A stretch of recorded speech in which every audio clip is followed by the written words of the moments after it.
میرے بھائیوں،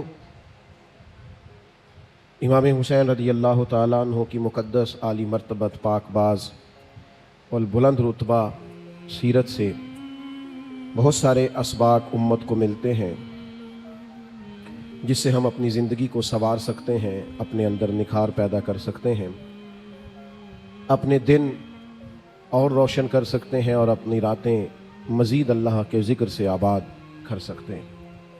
امام علی مقام رضی اللہ تعالیٰ عنہ کی زندگی کے پہلوؤں میں سے ایک بڑا پہلو یہ ہے کہ امام علی مقام نے اللہ کے حضور شہادت پیش کی ہے۔ شہادت کا بہت بڑا تعلق ہے دین اسلام کے ساتھ، بہت بڑا رشتہ ہے شہادت کا صحابہ کے ساتھ، اہل بیت اطہار کے ساتھ۔ اللہ نے دیا ہوتا ہے ہمارے پاس جو کچھ بھی ہوتا ہے، مال ہو، اولاد ہو، عزت ہو، رتبہ ہو، منصب ہو، وقار ہو، لیکن مشکل یہ آتی ہے کہ رب اپنی دی ہوئی نعمتیں ہی جب اپنے راہ میں خرچ کرنے کا حکم دیتا ہے تو بعض لوگ اس میں مشکل محسوس کرتے ہیں۔ اللہ تعالیٰ جو ہمیں دیتا ہے پھر رب کریم اپنے رستے میں خرچ کرنے کا کہے تو بعض لوگ الا ماشاءاللہ مشکل محسوس کرتے ہیں، لیکن رب کہتا ہے وَمِمَّا رَزَقْنَاهُمْ يُنْفِقُونَ، وہ جو میں نے نہیں تمہیں دیا اس میں سے میری راہ میں خرچ کرو، میں نے دیا ہے نا تمہیں۔ حضرت امام حسین رضی اللہ تعالیٰ عنہ نے اس بات کو اتنا عروج دیا کہ انہوں نے وطن بھی اس رستے میں قربان کیا، مال بھی اس رستے میں قربان کیا، اولاد بھی اس رستے میں قربان کی، اور جان بھی چونکہ رب کی دی ہوئی تھی تو انہوں نے جان بھی اللہ کے رستے میں قربان کر دی۔ میرے دوستو، یہ شہادت کا بڑا گہرا تعلق ہے خدمت دین کے ساتھ۔ یعنی نبی پاک صلی اللہ تعالیٰ علیہ وسلم جبل احد پر تشریف فرما ہیں تو جبل احد وجد کرنے لگا تو حضور فرمانے لگے احد ٹھہر جا۔ حضور تشریف فرما تھے احد پر، جناب صدیق اکبر تھے، فاروق اعظم تھے، حضرت عثمان غنی علیہم رضوان، تو محبوب فرمانے لگے احد ٹھہر جا، تیرے اوپر ایک نبی، ایک صدیق اور 2 شہید موجود ہیں۔ آپ اسلام کی تاریخ دیکھیں، شہداء سے بھری ہوئی ہے۔ شہادت پیش کر دینا یعنی جان ہی اللہ کے رستے میں قربان کر دینا۔ جان، ہم اپنی جان کے مالک نہیں ہیں، اس کا مالک ہمارا رب ہے، اس لیے کوئی اپنی مرضی سے مرے تو خودکشی حرام ہے، اور اس کے رستے میں چلا جائے تو اللہ شہادت کا درجہ عطا کر دیتا۔ یہ اس کے رستے میں جانی چاہیے۔ قرآن مجید فرقان حمید شہداء کی فضیلتوں کو جب بیان کرتا ہے تو بالکل ایک انوکھا مضمون اور ایک انفرادی نظم قرآن مجید قائم کرتا ہے۔ یعنی کچھ لوگ بدر میں شہید ہو گئے تو اب ظاہر ہے کہ جو رواج ہوتا ہے بات کرنے کا، ہمارے ہاں بھی اسی عرف میں بات ہوتی ہے، فلاں کا انتقال ہو گیا۔ بعض لوگ ان لفظوں سے بھی کہتے ہیں یا فلانا فوت ہو گیا، فلاں مر گیا۔ ان جملوں سے جانے والوں کو لوگ تعبیر کرتے ہیں کہ فلاں آدمی رخصت ہو گیا، فلاں چلا گیا۔ تو بدر والے جب لوگ انہوں نے اپنی جان اللہ کے رستے میں پیش کی تو کچھ لوگوں نے کہنا شروع کر دیا فلاں چلا گیا، فلاں چلا گیا، فلاں انتقال کر گیا، اور بعض اللہ یہ بھی کہا فلاں مر گیا۔ تو یہی جملے روٹین میں ہوتے تھے جانے والوں کے لیے، تو اللہ کی غیرت نے گوارا نہیں کیا کہ میرے رستے میں کوئی جان دے دے اور لوگ کہیں مر گیا ہے۔ یہ ذرا انداز دیکھیے قرآن مجید کا، ترتیب دیکھیے، فرمایا وَلَا تَقُولُوا لِمَن يُقْتَلُ فِي سَبِيلِ اللَّهِ أَمْوَاتٌ، جو اللہ کے رستے میں انتقال کر جائے اسے مردہ نہ کہو۔ اس کی گہرائی میں ذرا اتریے گا، اس کی روح پرواز کر گئی ہے، اسے کفن پہنایا گیا ہے، غسل دیا گیا ہے، جنازہ پڑھا گیا ہے، قبر میں دفن کیا گیا، اس کی بیوی بیوہ کہلا رہی ہے، بچے یتیم کہلا رہے ہیں، اس کا ترکہ تقسیم ہو رہا ہے، اس پر سارے احکام جانے والے کے لاگو ہو رہے ہیں، اور کریم فرماتا ہے چونکہ میری راہ میں گیا ہے تمہیں مردہ کہنے کی اجازت نہیں۔ تو مالک مردہ نہ کہیں تو پھر وہ کیا ہے؟ فرمایا بل احیاء، بلکہ وہ زندہ ہے۔ تو مالک وہ چلتے پھرتے کھاتے آتے جاتے نظر نہیں آ رہے، فرمایا وَلَٰكِن لَا تَشْعُرُونَ، تمہیں شعور ہی نہیں، تم شعور ہی نہیں رکھتے ان کی زندگی کا۔ شہداء کی زندگی اس طرح کی زندگی ہے کہ تم اس کا شعور نہیں رکھتے، بل احیاء، لیکن وہ زندہ ہے۔ نبی پاک صلی اللہ تعالی علیہ وسلم نے ارشاد فرمایا کہ شہید کو دنیا سے جاتے وقت صرف اتنی تکلیف ہوتی ہے جتنی کسی کو کوئی کیڑا کاٹتے وقت تکلیف ہوتی ہے، ایک سوئی لگنے کے برابر اسے تکلیف ہوتی ہے، اور پھر اللہ تعالیٰ اسے نہ ختم ہونے والی زندگی عطا فرما دیتا ہے۔ شہادت کی آرزو کرنا، میں آپ کی خدمت میں عرض کروں کہ جینے کی بہت زیادہ ہرس رکھنا، زندگی کی بہت زیادہ طلب کرنا، مرنے کو جی نہ چاہنا، اسی قرآن مجید نے اہل یہود کا طریقہ کہا ہے۔ یہودی تھے جو بڑے حریص تھے، کہتے تھے ہمیں موت نہ آئے۔ اللہ کہتا ہے یہ مرنا نہیں چاہتے، یہ حریص ہے زندگی پر۔ اور کون ہے مومنوں میں سے ایسا کون ہے جسے زندگی سے بڑا پیار ہو جاتا ہے، جو مرنا نہیں چاہتا؟ تو اللہ کے حبیب علیہ السلام نے فرمایا قرب قیامت میں ایسا وقت آنے والا ہے جب کافر تم پر چڑھ دوڑیں گے، ایک دوسرے کو دعوت دیں گے آؤ مسلمانوں کو ماریں۔ تو صحابہ عرض گزار ہوئے یا رسول اللہ صلی اللہ تعالی علیہ وسلم اس وقت ہماری تعداد کم ہوگی؟ تو حضور نے فرمایا نہیں، بہت بڑی تعداد ہوگی تمہاری۔ تو حضور پھر کیوں کافر ہم پر چڑھ دوڑیں گے؟ تو اللہ کے حبیب فرمانے لگے تمہیں وہن ہو جائے گا، وہن کی بیماری لگ جائے گی۔ یا رسول اللہ یہ وہن کی بیماری کیا ہوتی ہے؟ تو حضور فرمانے لگے تمہیں زندگی سے پیار ہو جائے گا اور تمہارا مرنے کو جی نہیں چاہے، تم ہمیشہ جینا چاہو۔ یہ جو زندگی سے بے تحاشا پیار ہے یہ انسان کو بزدل کر دیتا ہے۔ یہ زندگی سے بے پناہ محبت کرنا اور مرنے کو جی نہ چاہنا یہ انسان کو بزدل، کمزور اور دنیا پرست بنا دیتا ہے۔ لیکن چونکہ جانا ہے، چونکہ زندگی ختم ہونی ہے، لہذا اس قدر انسان کو گھبرانا نہیں چاہیے۔ اور وہ اور کسی کی زندگی ہے جو مرنے پر ختم ہوتی ہے۔ یہ جو مومن کی زندگی ہے نا، یہ تو شروع ہی اس وقت ہوتی ہے جب قبر میں مدینے والے محبوب کی زیارت کر لیتا ہے، تو وہاں سے تو شروع ہوتی ہے۔ آج پھولے نہ سمائیں گے کفن میں آسی، قبر کی رات ہے ان سے ملاقات کی رات۔ مومن کی زندگی، اقبال کہتے ہیں موت کو سمجھے ہے غافل اختتام زندگی، یہ ہے شام زندگی پھر صبح دوام زندگی۔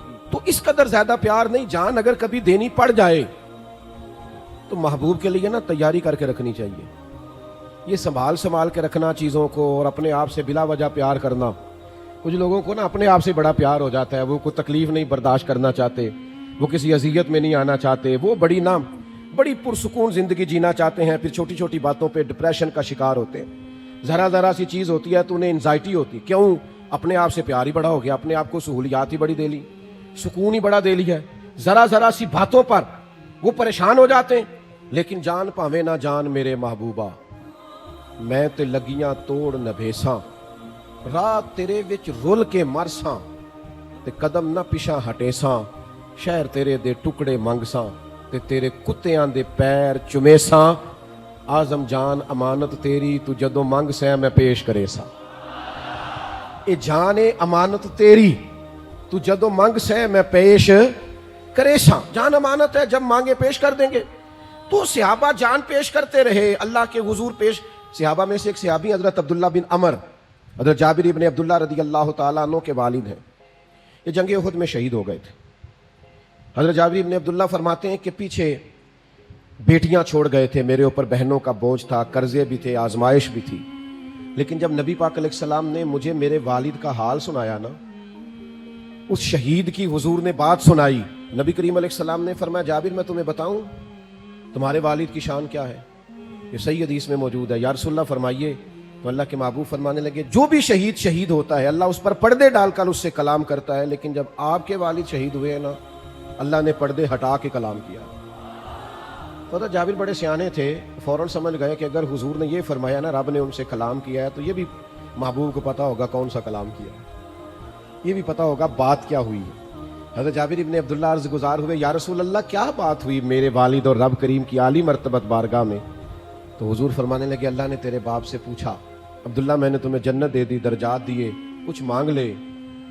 تو حضور فرماتے ہیں آپ کے والد نے اللہ کے حضور عرض کیا مالک تو نے جو دیا ہے کرم ہو گیا، کچھ طلب نہیں، لیکن اگر کچھ عطا ہی کرنا ہے تو ایک دفعہ پھر دنیا میں بھیج، میں دوبارہ تیرے رستے میں شہید ہونا چاہتا ہوں۔ ہم نے نا آہستہ آہستہ اپنے مزاج میں بزدلی سی پیدا کر لی۔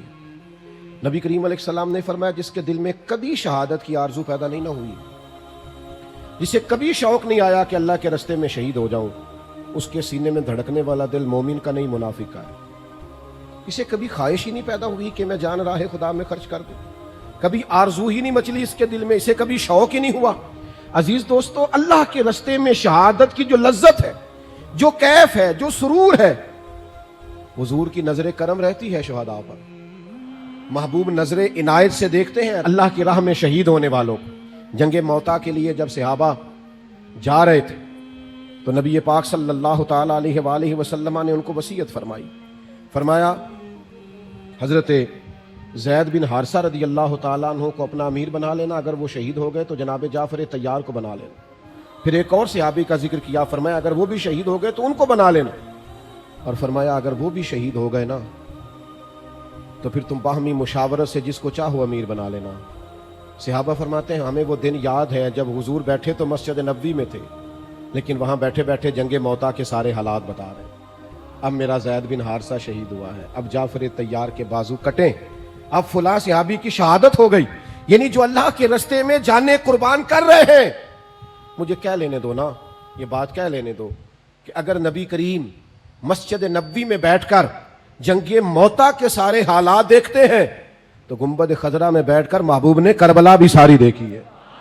حضور کی نگاہوں کے سامنے وہ سارا منظر تھا.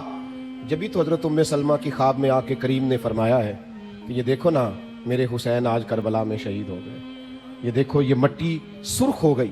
محبوب کی نگاہوں کے سامنے رہتے ہیں وہ لوگ جو مقام شہادت پر فائز ہوتے ہیں، جو درجات پاتے ہیں. ہم نا اپنے بچوں میں بڑے شوق پیدا کر رہے ہیں. بچوں سے پوچھیں آپ کیا بننا چاہتے ہیں؟ میں ڈاکٹر بننا چاہتا ہوں. آپ کیا بننا چاہتے ہیں؟ میں پائلٹ بننا چاہتا ہوں. آپ کیا بننا چاہتے ہیں؟ میں انجینئر بننا چاہتا ہوں. بہت اچھی بات. یہ ساری باتیں خیر والی، ان میں اچھی نیتیں کر لی جائیں، اچھے ارادے کر لیے جائیں، خواہشات پاکیزہ بنائی جائیں تو ساری خیر والی ہیں. لیکن صحابہ کے گھروں میں جو بچے تھے نا، ان سے جب سوال ہوتا تھا نا بڑے ہو کے کیا بنیں گے، تو کہتے تھے راہ خدا میں گردن کٹائیں گے، اللہ کے راستے میں جانیں پیش کریں گے. ان کے جذبات انوکھے تھے کہ عمر تھوڑی ہے، قد چھوٹا ہے، بڑا بھائی سلیکٹ ہو گیا ہے جہاد میں جانے کے لیے، تو چھوٹا آگے بڑھ کے کہتا ہے یا رسول اللہ آپ نے اسے سلیکٹ کر لیا ہے لیکن عمر اس کی بے شک تھوڑی زیادہ ہے، قد بڑا ہے، تو مجھ سے کشتی کرا کے دیکھ لیں، میں طاقتور اس سے زیادہ ہوں، آپ بے شک تھوڑی پنجہ آزمائی کرا لیں. تو جب دونوں بھائیوں کو حضور نے اجازت دی نا کہ ذرا لڑاؤ نا پنجے، تو چھوٹا بڑے کے کان میں کہنے لگا تو قبول ہو ہی گیا ہے، اور وہاں جو قبول ہو جائے اسے مردود نہیں کیا جاتا. تیری تو قبولیت ہو گئی ہے، ذرا گر نہیں جاتا تھوڑی دیر کے لیے، ذرا تھوڑا جھک جا تاکہ میری بھی قبولیت ہو جائے. جب یہ جذبے مسلمانوں کے بچوں میں پیدا ہو تو پھر اسرائیل دندناتا نہیں، پھر امریکہ دندناتا نہیں، پھر کفر اس طرح سے مسلمانوں پر حملہ آور نہیں ہوتا. پھر مسلمان نعرہ تکبیر بدر میں لگاتے ہیں اور کیسر و کسرا اپنے محلات میں کانپ جایا کرتے ہیں. لیکن وہ ہمارے ٹھنڈے سی ہماری وہ سکون پسندیاں، آرام طلبیاں، اقبال کہنے لگے لہو مجھ کو رلاتی ہے جوانوں کی تن آسانی. میں خون کے آنسو رہتا ہوں جب اپنے جوانوں کی طبیعت اور مزاج میں آرام پسندی دیکھتا ہوں، سکون دیکھتا ہوں. یار کیسے ہم انقلاب لائیں گے جب ہم اپنے بچے کو صبح اٹھائیں تو وہ ناراض ہو جائے کتنی جلدی جگا دیا. میں تو موبائل ہی میرا 3 بجے بند ہوا تھا. جب اس بات پر اولادیں بگڑنے لگے، جو وقت اللہ نے سونے کا بنایا ہے وہ بیدار رہ کے گزارا جائے، اور جو بیدار رہنے کو کہا ہے وہ سو کر گزارا جائے، تو آپ کیا توقع رکھتے ہیں اس قوم سے؟ تھوڑا غور کریں. شہادت کے جذبات، شہادت کا ذوق، شہادت کی تمنا، شہادت کی آرزو، شہادت لیے انسان کا اللہ کے حضور حاضر ہونا، ان درجات کو آپ سمجھیں، شہادت کا جذبہ اپنے دل میں پیدا کریں. آنے والی نسل کو یہ کہیں کہ مجاہد فی سبیل اللہ بننا ہے اللہ کے راستے میں. اور میں آپ سے عرض کروں، جو شہادت کا جذبہ رکھتے ہیں نا، جو جان دینے کی آرزو رکھتے ہیں، وہ مال چھپا کے رکھیں گے. جو جان دینے کی آرزو رکھتے ہیں وہ اقتدار سے چمٹ کے رہیں گے. جو جان دینے کی آرزو رکھتے ہیں وہ یہ خیال کریں گے کہ میں چھوٹے چھوٹے مقاصد میں رہوں. بڑے مقاصد. حضرت سعد بن معاذ بڑے محبوب صحابی ہیں نبی پاک کے.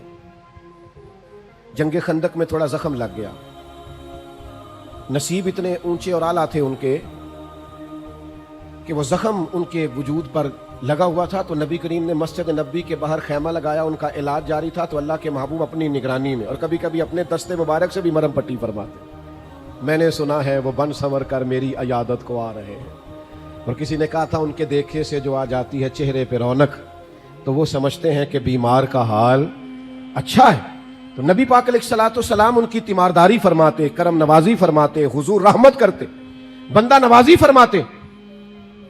حضرت سعد بن معاذ نے نا بیماری، اب خیمہ لگا ہوا ہے، زخم کا علاج ہو رہا ہے، اسی حالت میں اللہ کے حضور دعا مانگتے ہیں. کہتے ہیں مالک تو جانتا ہے میرے دل میں سب سے زیادہ جذبہ کفار مکہ سے لڑنے کا تھا.